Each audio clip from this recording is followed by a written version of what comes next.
Leksjon 1. Treningsrutiner. Jeg føler meg energisk etter den økten. Hva med deg? Jeg føler meg bra. Treninger øker vanligvis humøret mitt betydelig. Det er sant. Hvor lenge trener du vanligvis? Jeg pleier å gjøre rundt 20-30 minutter med cardio. Det gjør underverker for energinivået mitt. Det høres effektivt ut. Hvilken type cardio foretrekker du? Jeg liker å løpe på tredemølle eller sykle, det holder ting interessant. Begge er gode alternativer. Jeg bytter ofte mellom løping og styrketrening. Synes du at å blande det sammen hjelper deg å holde deg motivert? Absolutt. Variasjon holder treningsøktene mine spennende og utfordrende. Det gir mening. Det hjelper også med å målrette forskjellige muskelgrupper. Nøyaktig. Nylig begynte jeg også å innlemme yoga i rutinen min. Yoga er fantastisk for fleksibilitet og avslappning. Hvordan liker du det? Jeg er overrasket over hvor mye jeg liker det. Det kompletterer mine andre treningsøkter godt. Yoga kan være en fin måte å komme seg etter intense treningsøkter. Ja, det føles flott å strekke etter å ha presset meg selv under cardio. Hvor ofte gjør du yoga? Jeg sikter til 1 eller 2 ganger i uken. Det hjelper meg å slappe av. Det er en god balanse. Jeg bør vurdere å legge yoga til rutinen min. Du vil ikke angre på det. Det er veldig beroligende. Jeg elsker også samfunnsaspektet ved å trene i treningsstudioet. Meg også. Det føles oppmuntrende å være omgitt av andre. Her er for helsen vår og for å holde oss aktive sammen. Ja! La oss fortsette å motivere hverandre i treningsreisene våre. Leksjon 2. Velvære og balanse. Jeg har fokusert på både min fysiske og mentale helse i det siste. Det er fantastisk å høre. En balansert tilnærming er så viktig. Absolutt. Jeg føler meg mer energisk og i fred. Har du noen råd for å opprettholde denne balansen? Sikkert. Jeg prøver å innlemme regelmessig trening i rutinen min. Trening er en fin måte å øke både fysisk og mental helse. Hva liker du å gjøre? Jeg elsker å jogge om morgenen. Det renser tankene mine og setter en positiv tone for dagen. Det høres forfriskende ut. Jeg foretrekker yoga. Det hjelper meg å slappe av og gjenvinne fokuset. Yoga er fantastisk. Har du funnet noen spesifikke rutiner du liker?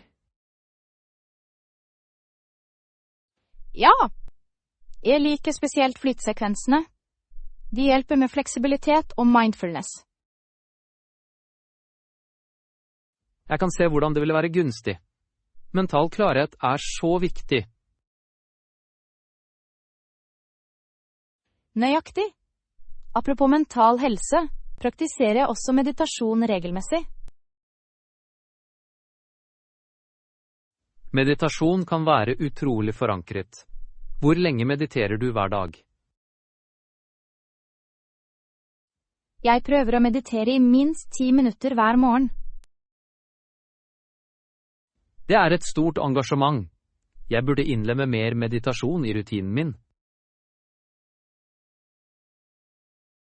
Det gjør underverker for stressavlastning. Du kan synes det er veldig nyttig. Jeg tror jeg skal prøve det. Noen andre tips for å opprettholde balansen? Husk å gi næring til kroppen din med sunn mat. Ernæring spiller en viktig rolle. Det er sant! Jeg har fokusert på å spise mer frukt og grønnsaker. Det er et utmerket valg. De gir essensielle næringsstoffer og energi.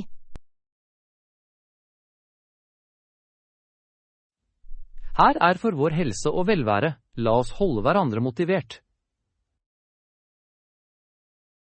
Leksjon 3. Utforske universet. Nattehimmelen er fantastisk. Jeg kan ikke la være å lure på alt der ute. Jeg er helt enig.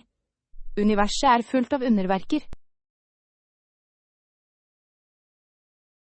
Jeg håper vi får oppleve noen av disse underverkene en dag. Meg også. Tenk deg å se en meteorregn på nært hold. Det ville være utrolig. Lysstiene på himmelen ville være fascinerende. Og hva med å være vitne til nordlyset? De skinnende fargene danser over himmelen. Det virker magisk. Nøyaktig. Det er som naturens eget lysshow. Har du noen gang tenkt på hvor stort universet egentlig er? Ofte. Bare det å tenke på antall stjerner er overveldende. Og hver stjerne kan ha sine egne planeter som kretser rundt seg. Dette er forbløffende. Det kan være hele verdener vi ennå ikke har oppdaget. Jeg lurer på om det er liv der ute, utforsker som vi gjør. Den ideen fascinerer meg. Utsiktene til å møte utenomjordiske vesener ville være ekstraordinære. Faktisk. Forhåpentligvis vil vi ha teknologien til å utforske videre i løpet av livet. Romreiser blir mer gjennomførbare. Hvem vet hva fremtiden bringer?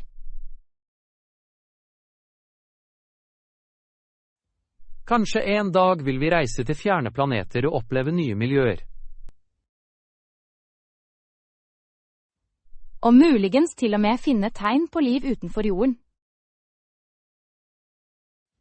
Det er en spennende tanke. Her er drømmene våre om utforskning.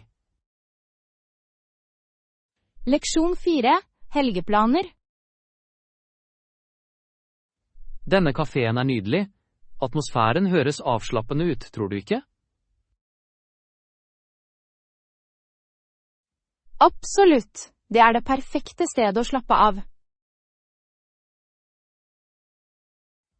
Har du sjekket værmeldingen for helgen? Det gjorde jeg. Det ser lovende ut, med solrik himmel og milde temperaturer. Det er fantastiske nyheter. Hva har du planlagt for helgen?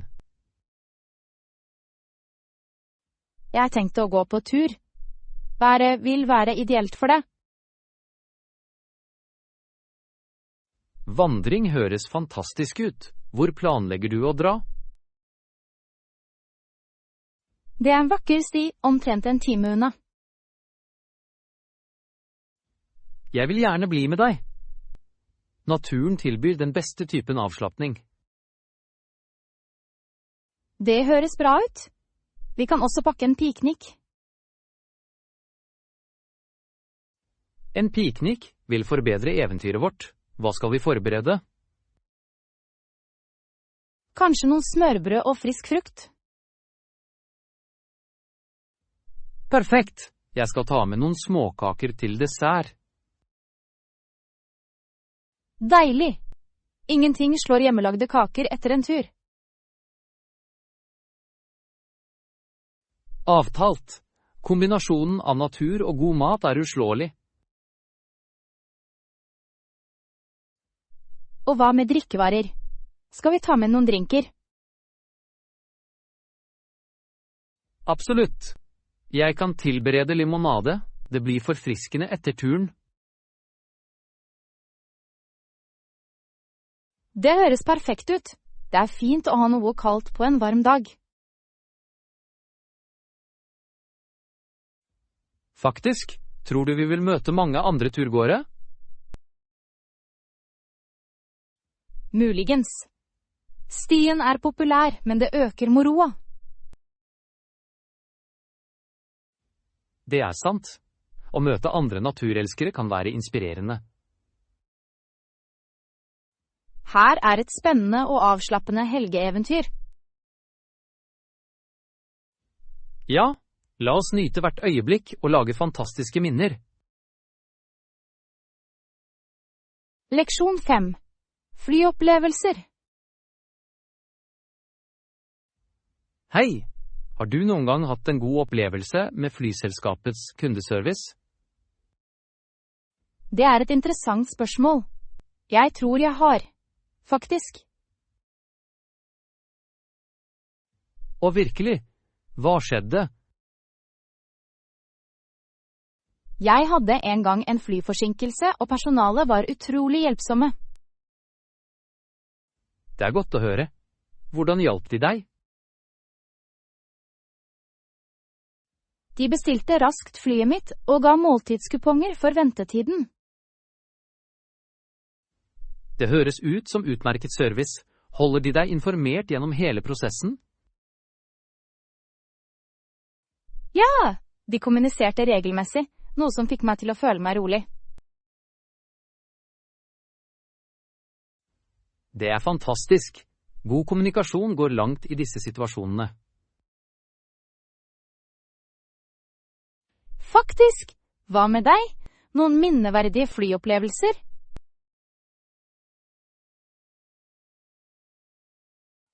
Jeg hadde en flott opplevelse på en langdistanse flytur. De var veldig oppmerksomme på passasjerenes behov. Det er fantastisk. Tilbyr de noen spesielle fasiliteter? Ja! De ga tepper og puter, noe som gjorde flyet mye mer behagelig. Jeg setter alltid pris på ekstra komfort på lange flyreiser. Nøyaktig. De hadde til og med et utvalg av filmer å glede seg over under turen. Underholdning gjør hele forskjellen. Hva med måltidene deres? Overraskende nok var maten ganske god. Jeg hadde pasta, og det var smakfullt. Det er imponerende for flymat. Gode måltider kan virkelig forbedre reiseopplevelsen. Absolutt.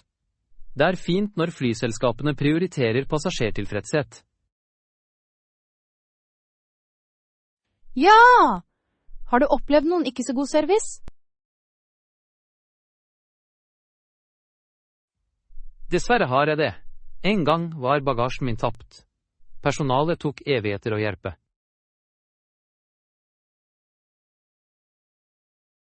Det må ha vært frustrerende.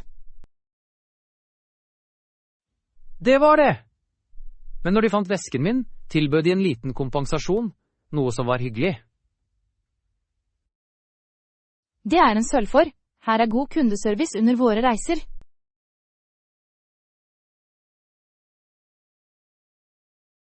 Skål for det!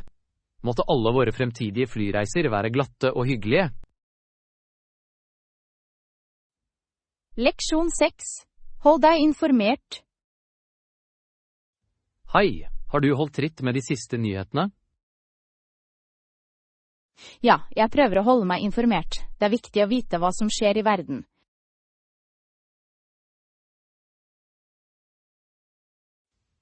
Absolutt. Hva fanget oppmerksomheten din i det siste?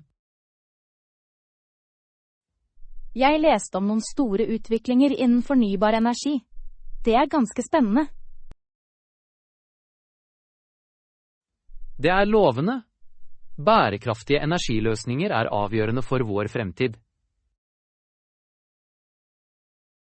Faktisk, de nevnte nye teknologier som i stor grad kan redusere utslippene. Det er fantastisk. Det er på tide at vi gjør betydelige skritt i den retningen. Jeg er enig. Har du hørt om det siste klimatoppmøtet? Ja! Det virker som om landene endelig kommer sammen for å takle klimaendringene. Det er oppmuntrende å se ledere ta grep. Vi trenger mer samarbeid. Apropos samarbeid, hva syns du om de globale helseinitiativene? De er viktige. Pandemien har vist oss hvor sammenkoblet vi alle er.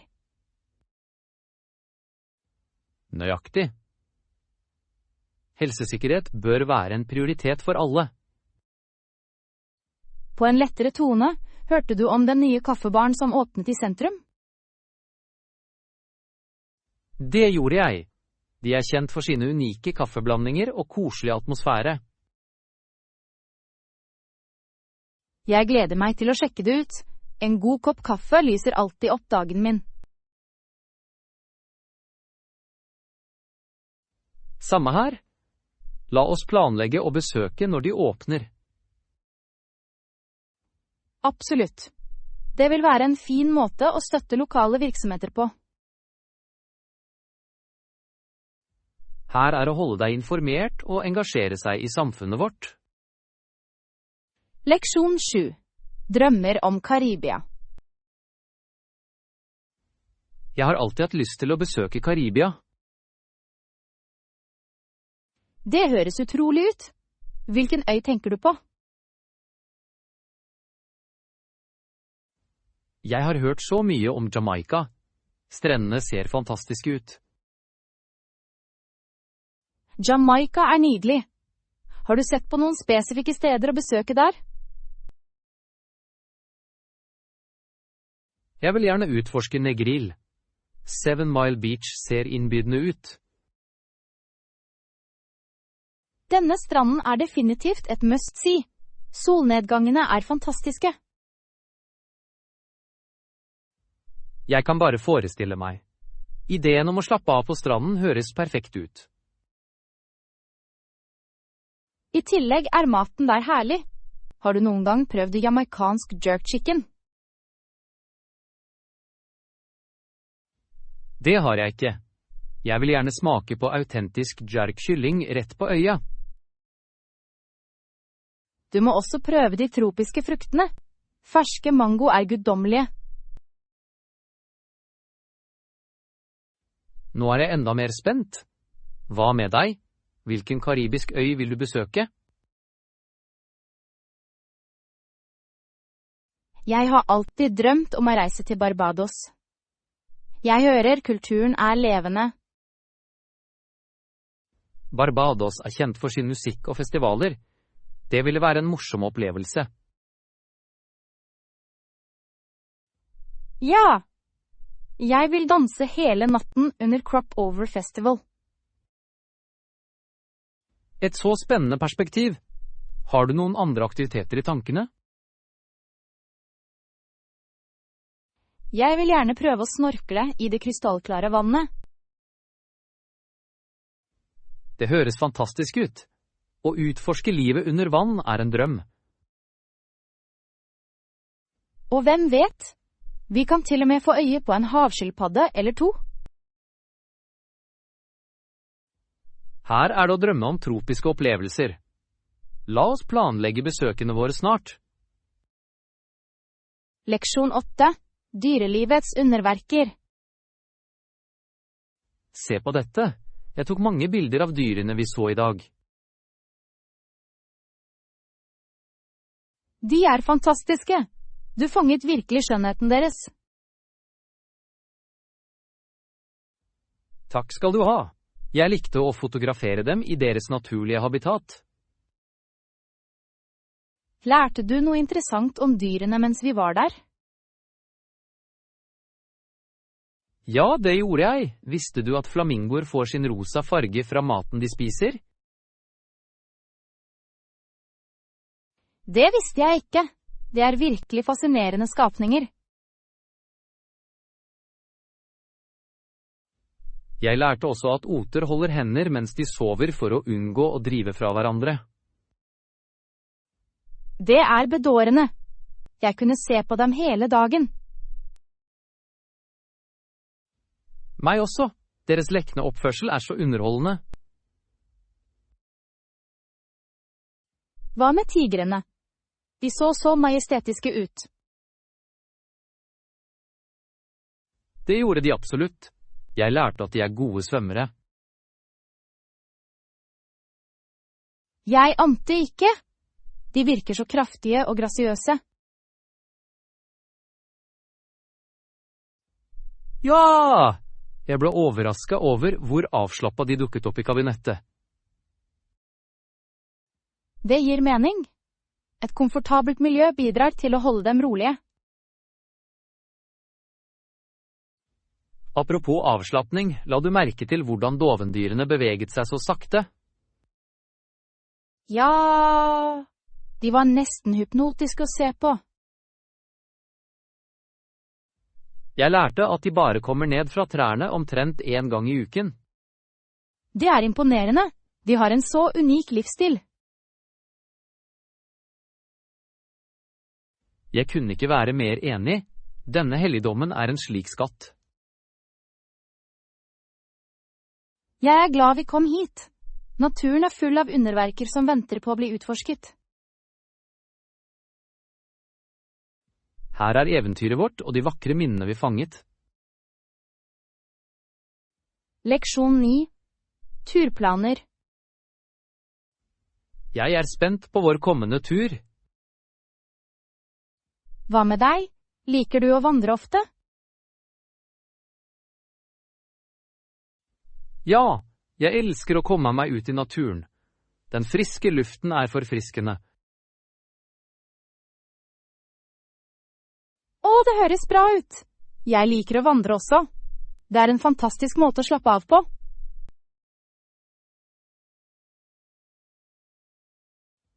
Absolutt. I tillegg er naturen alltid vakker. Nøyaktig. Har du en favoritt-tursti i tankene for denne turen?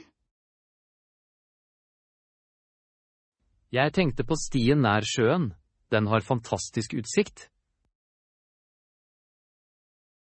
Det er et fantastisk valg. Jeg elsker den løypens variasjon skog og vann kombinert.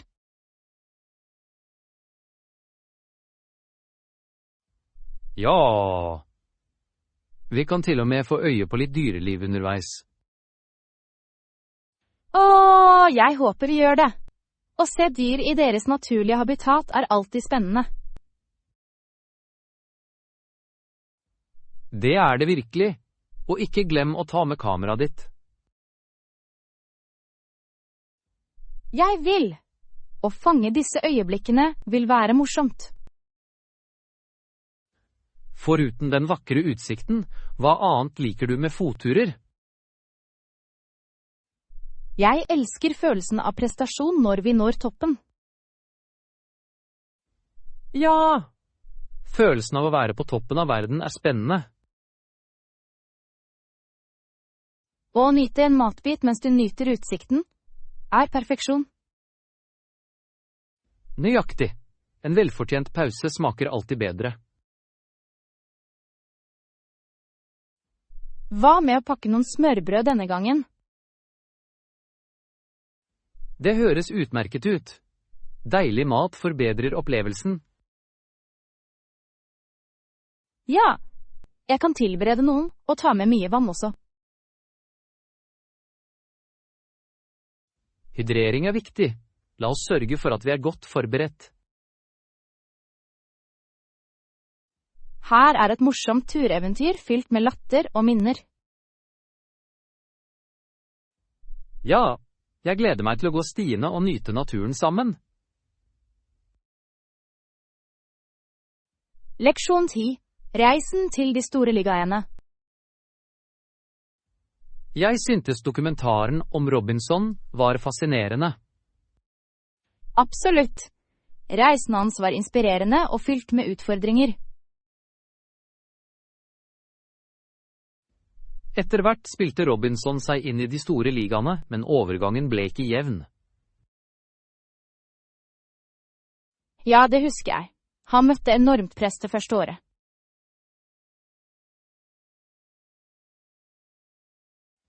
Fiendtligheten fra fansen og noen spillere må ha vært utrolig tøff å tåle. Det var det definitivt. Likevel var han fast bestemt på å lykkes. Jeg beundrer motet hans. Det krevde styrke å stå opp mot motgangen han møtte. Nøyaktig. Han var en banebryter, og historien hans forandret historien. Tror du han fikk nok støtte i den vanskelige tiden? Mens han hadde noen allierte, var det tydelig at mange var imot ham. Det er hjerteskjærende å se hvor vanskelig det var for ham å bevise seg selv. Likevel opprettholdt han fokus på talentet og ferdighetene sine, noe som er prisverdig. Det snakker mye om karakteren hans. Han viste at utholdenhet kan overvinne hindringer. Ja!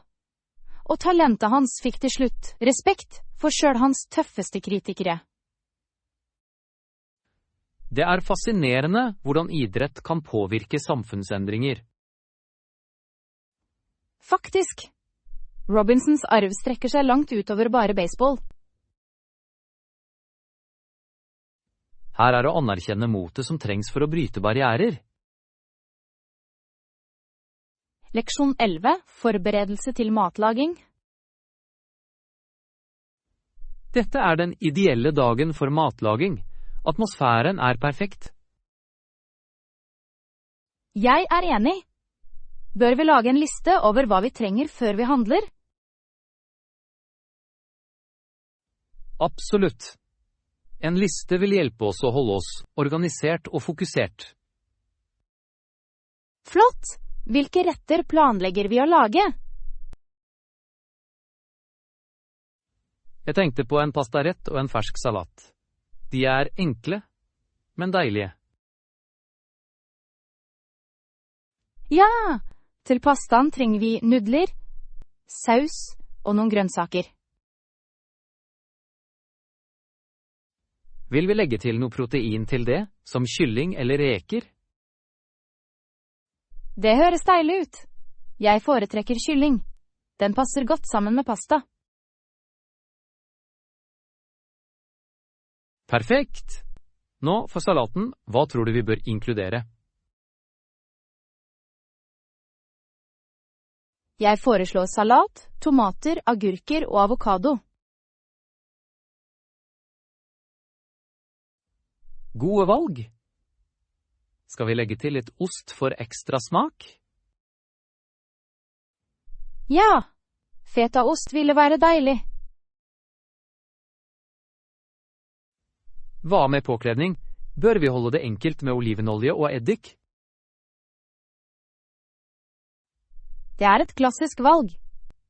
Vi kan også legge til noen urter for ekstra smak. Utmerket idé. Skal jeg skrive det ned? Ja, vær så snill.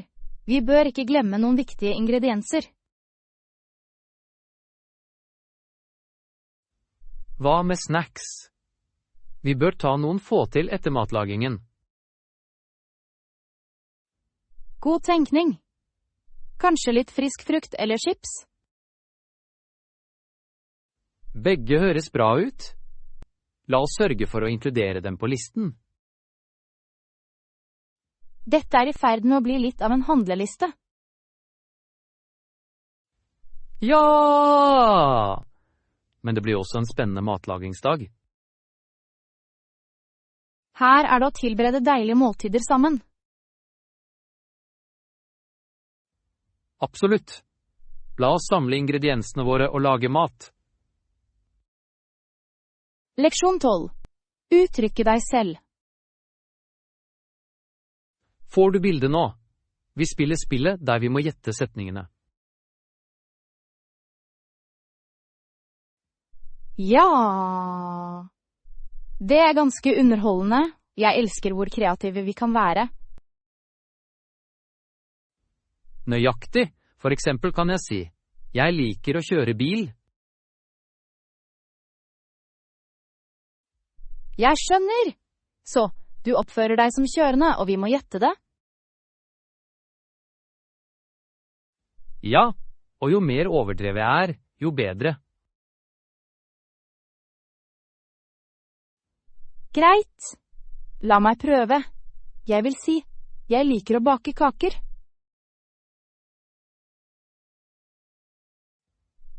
Jeg kan forestille meg det. Du må late som om du blander ingredienser. Nettopp. Jo mer detalj, jo lettere er det å gjette. Dette spillet er en fantastisk måte å få kontakt med alle. Det er det virkelig. I tillegg gjør latter det enda morsommere. Apropos latter, hva er den morsomste gjetningen du har hørt i kveld? Noen trodde å løpe maraton faktisk var å fly en drage. Det er morsomt. Noen ganger kan gjetningene være så langt unna. Ja! Det gjør spillet uforutsigbart og spennende. Jeg er enig, og det utfordrer kreativiteten vår, noe som er morsomt. Her er mer latter og minneverdige øyeblikk. Ja, la oss fortsette å spille og se hvem som kan være den beste skuespilleren. Leksjon 13. Viktigheten av plassering. Det er fantastisk her ved Lake Michigan. Beliggenheten er så fordelaktig. Absolutt. Beliggenheten ved bredden av Lake Michigan har gjort den til en stor havn. Ja, og det har gjort det til et yrende forretningssenter, har det ikke? Faktisk, tilgangen til vanntransport er avgjørende for handel og handel. Jeg har lest at landbruket trives i denne regionen på grunn av det. Riktig. Det fruktbare landet rundt innsjøen støtter en rekke avlinger. Det er fascinerende hvordan geografi former økonomien i et område. Ja, og hvordan innsjøen også påvirker værmønstrene. Klima kan være ganske unikt her, ikke sant? Det er det definitivt. Innsjøen modererer temperaturene, noe som gjør somrene hyggelige. Og vintrene kan være harde, men skjønnheten er fortsatt fengslende. Uten tvil. Dette området har sin sjarm hele året. Har du noen gang utforsket noen av fraktfasilitetene her? Det har jeg ikke, men jeg vil gjerne. Det må være interessant å se logistikken i aksjon.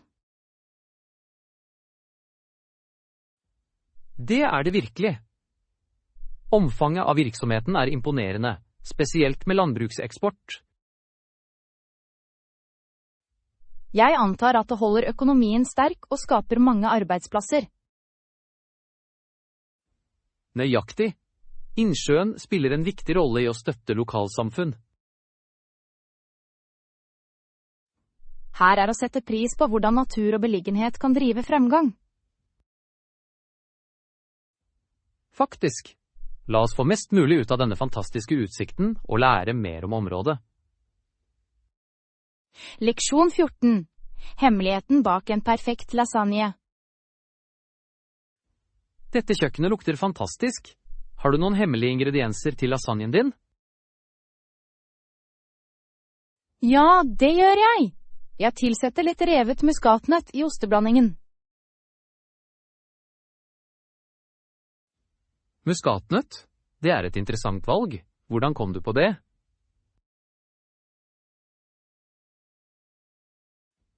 Jeg oppdaget den i en oppskrift for mange år siden, og den gir en unik dybde av smak.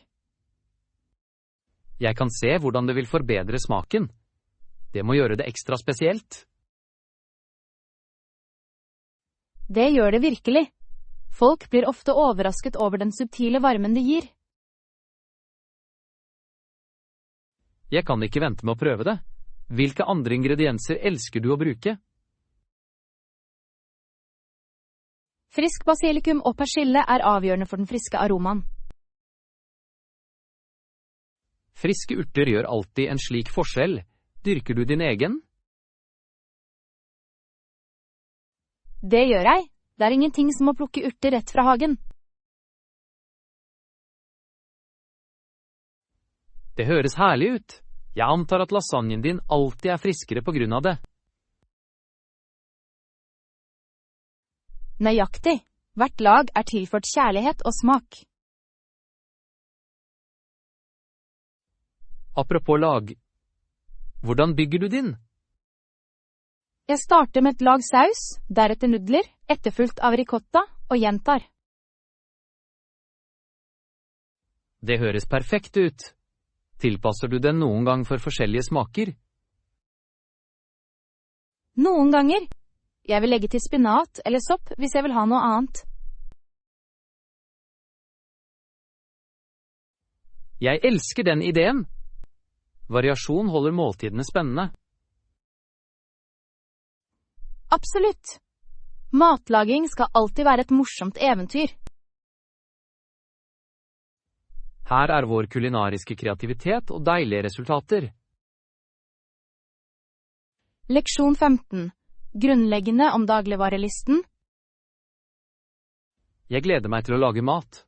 Vi må fullføre dagligvarelisten vår. Ja, absolutt. Vi trenger også melk, brød og egg.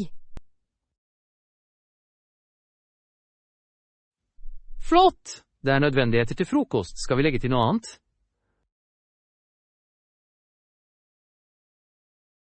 Ikke glem å ta litt kylling også. Rett! Vi trenger det til middag. Hva slags rett planlegger du å lage med den? Jeg tenkte på en deilig kyllingstek. Det er raskt og enkelt. Det høres herlig ut. Hvilke grønnsaker bør vi inkludere?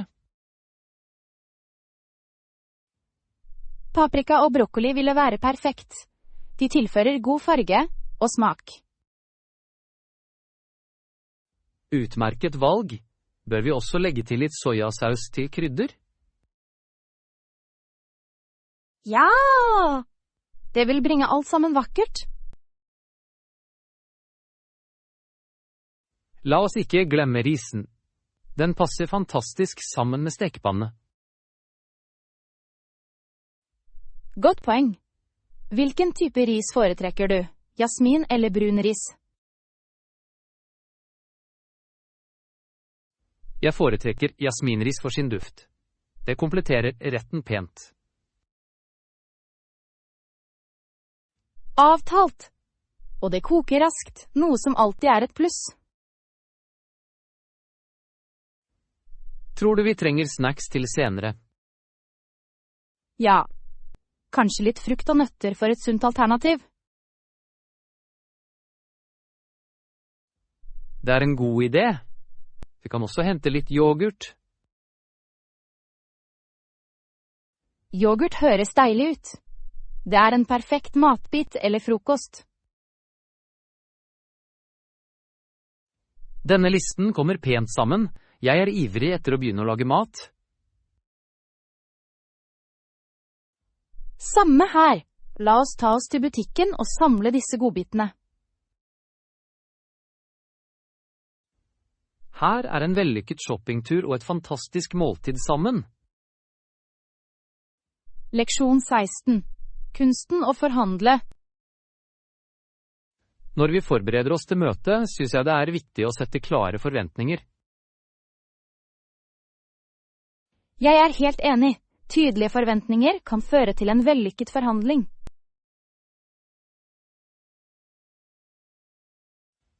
Har du erfaring med å forhandle? Ja, jeg har ledet flere forhandlinger i min tidligere jobb. Det kan være litt av en kunst. Det er betryggende. Hvilke strategier synes du er mest effektive? Å lytte aktivt er nøkkelen.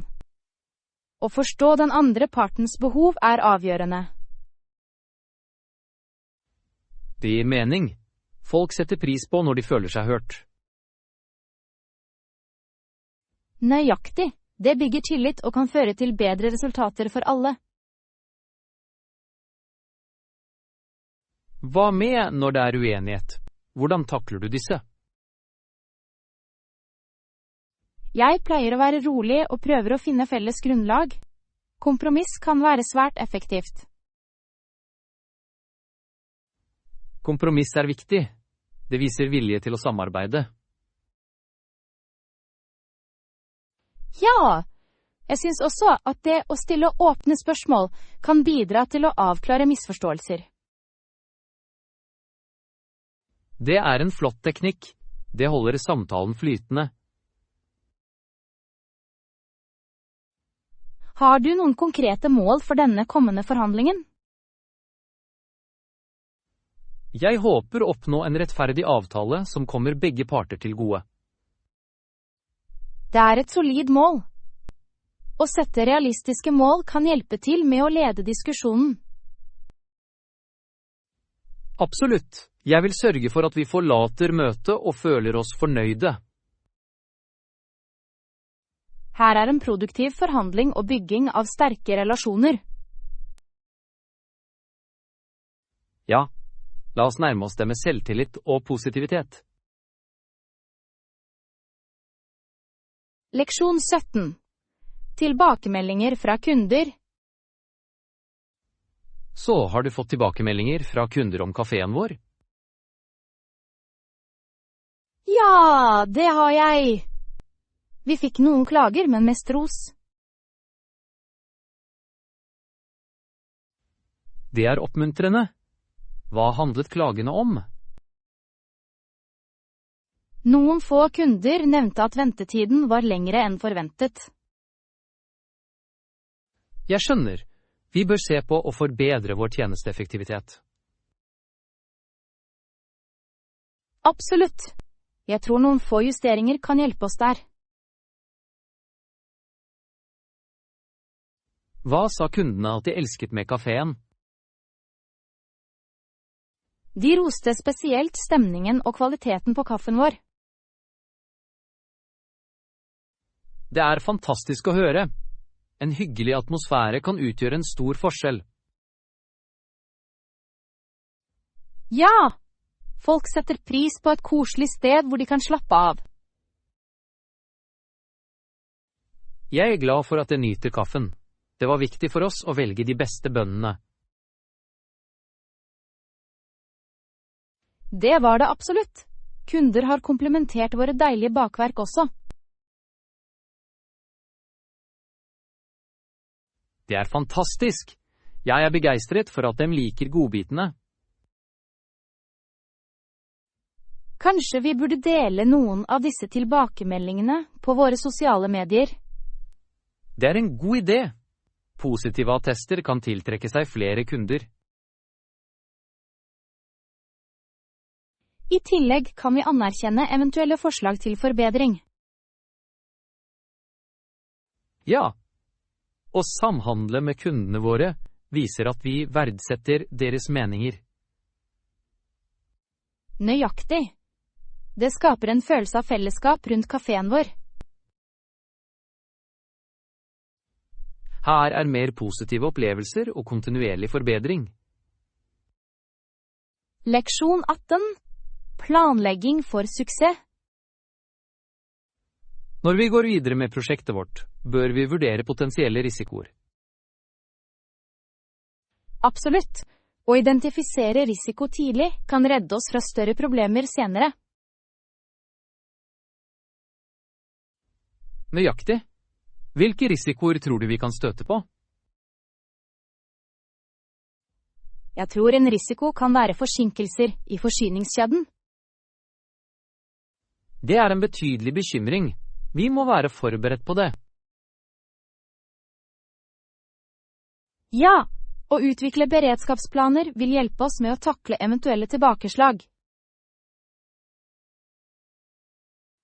Flott idé! Hva slags beredskapsplaner synes du vi bør lage? Vi kan bygge relasjoner med flere leverandører for å unngå å stole på en. Det er en smart tilnærming. Å ha alternativer vil gi oss fleksibilitet.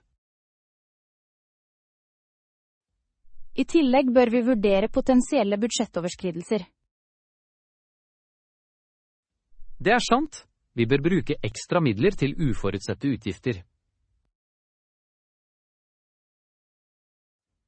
Å ha en budsjettpute vil gi trygghet når vi utvikler oss. Hva med bemanningsspørsmål? Endringer i tilgjengelighet kan påvirke tidslinjen vår. Ja, teammedlemmer på krysstrening kan hjelpe. På den måten kan andre gå inn om nødvendig. Strålende. Vi trenger et godt forberedt team for å maksimere effektiviteten. Jeg foreslår også regelmessige innsjekker for å vurdere fremgangen vår. Det vil hjelpe oss å holde oss på sporet og tilpasse oss raskt til eventuelle problemer. Avtalt. Kommunikasjon er nøkkelen i å navigere i utfordringer. Her er grundig planlegging og minimering av risiko. Leksjon 19. Helge eventyrplaner. Jeg er begeistret for turen vår. Du gjorde et godt valg som foreslo dette reisemålet. Takk skal du ha. Det skal være et spennende eventyr for oss. Når skal vi dra, skjønt? Hva med å dra tidlig på lørdag? Det høres perfekt ut. Tidlige avganger fører ofte til færre folkemengder. Nøyaktig. I tillegg kan vi få mest mulig ut av dagen vår når vi ankommer. Hvilken tid tenker du på? Kanskje rundt 7:00? Det ville gi oss god tid.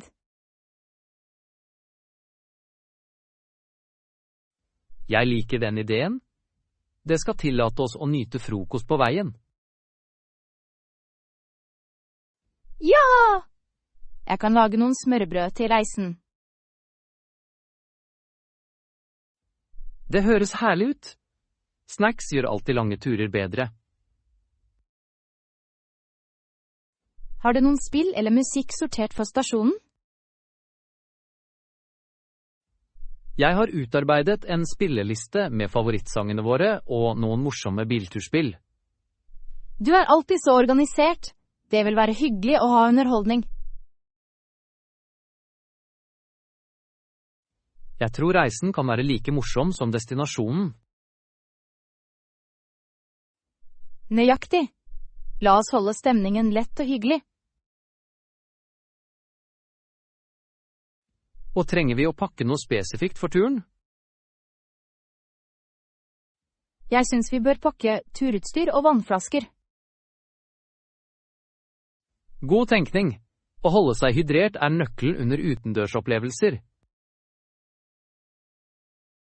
Det høres ut som om vi nesten er klare for en uforglemmelig helg. Her er det for å lage gode minner sammen. Leksjon 20. En dag ved sjøen. Husker du den dagen ved sjøen da vi svømte sammen? Selvsagt! Det var en så herlig opplevelse. Jeg husker fortsatt hvordan Marilyn slet litt. Ja, styrken hennes avtok da vi svømte lenger ut. Det var da jeg bestemte meg for å svømme ved siden av henne en avstand. Det var snilt av deg å støtte henne sånn. Det viste godt teamarbeid. Jeg følte det var viktig å sikre at alle var trygge og komfortable. Absolutt. Teamarbeid i vannet kan utgjøre hele forskjellen.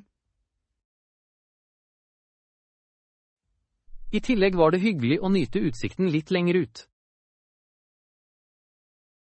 Ja, stillheten i innsjøen var virkelig forfriskende.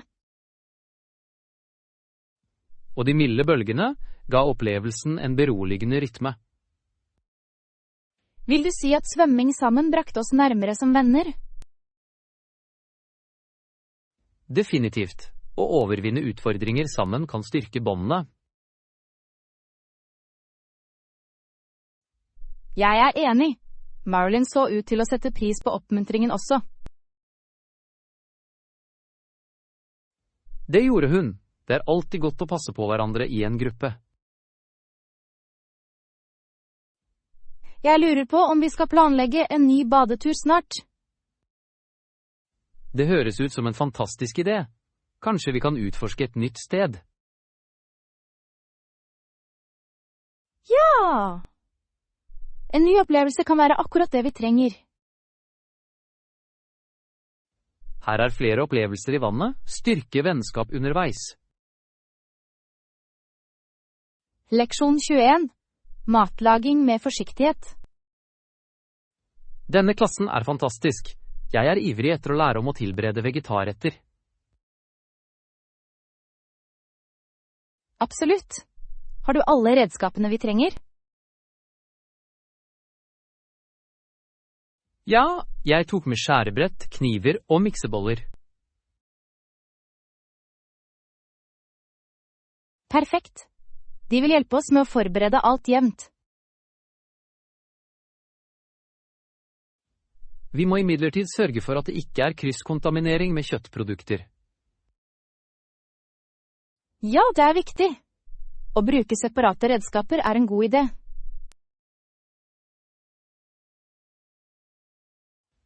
Jeg er enig. Vi bør også merke alt tydelig. Flott tanke. Klare etiketter forhindrer forvirring under tilberedningen. Skal vi bruke et skjærebrett utelukkende til grønnsaker? Det høres klokt ut.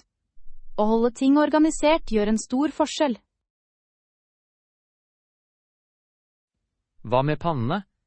Bør vi ha separate også? Ja! Å bruke våre rene stekepanner til vegetarretter er et must. Godt poeng! Har du noen gang hatt problemer med krysskontaminering?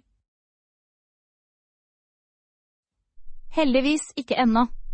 Men jeg vet at mange ikke skjønner hvor lett det er å skje. Det er sant. Å utdanne oss er viktig på kjøkkenet. Nøyaktig. Jeg beundrer hvordan matlaging kan være både morsomt og ansvarlig. Ja, det er flott å tilberede deilige måltider mens du er oppmerksom. Her er å lage sunne, vegetariske retter på en trygg og hyggelig måte. Faktisk.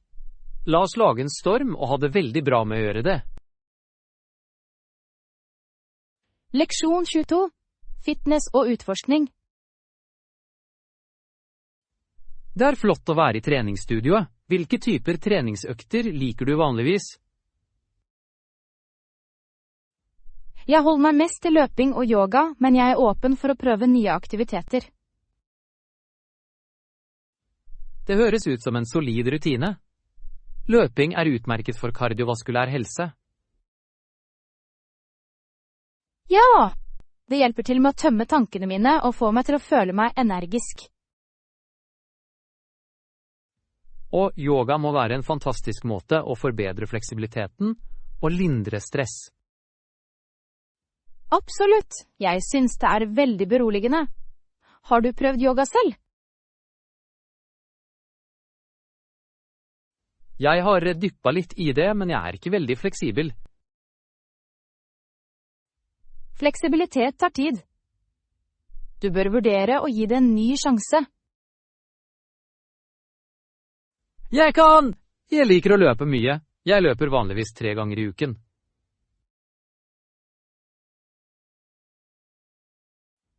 Det er imponerende. Hvor langt løper du vanligvis? Jeg sikter omtrent 3 til 5 mils hver gang, avhengig av dag. Det er en stor avstand. Liker du å løpe utendørs eller på tredemølle? Jeg foretrekker å løpe utendørs. Den friske luften er mye mer forfriskende. Leksjon 23. Garantiunderverker. Jeg mener vi bør avklare vilkårene før vi fortsetter. Det høres rettferdig ut. Gå videre. Hva med garantiperioden? Garantien varer i 2 år, hvis jeg husker riktig. 2 år høres fornuftig ut. Er det omfattende? Ja, det dekker de fleste problemer. Det er imidlertid unntak. Hva slags unntak diskuterer vi? Hovedsakelig utilsiktet skade og slitasje. Det er ganske vanlig. Bør vi vurdere å få ekstra dekning? Kanskje. Det kan være verdt den ekstra kostnaden. Absolutt. Trygghet er uvurderlig. Rett. I tillegg kan det spare oss for penger i det lange løp. Nøyaktig. Jeg vil hate å betale for reparasjoner uventet. Jeg er enig. Har du noen gang måttet bruke en garanti? Ja, en gang. Det var ganske vanskelig. Jeg kan forestille meg. Hva skjedde? Varen brøt, og prosessen var lang. Det høres frustrerende ut. Æret i det?